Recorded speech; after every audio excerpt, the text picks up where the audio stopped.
নমস্কার। কবি শঙ্খ ঘোষের লেখা কবিতা মিথ্যে কথা।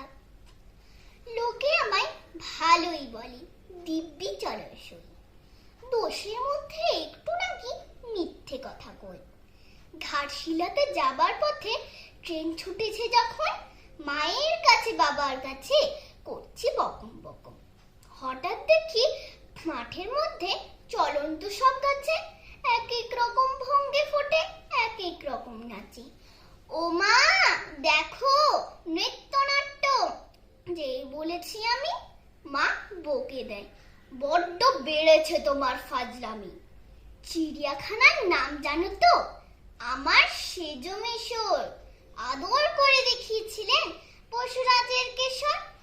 হঠাৎ দেখি চুল খসানো দেওয়াল জুড়ে এ কি সেই অবিকল মূর্তি যেন দেখি। ক্লাসে যেই বলেছি আমি সুরঞ্জনার কাছে, জানিস আমার ঘরে সিংহ বাঁধা আছে।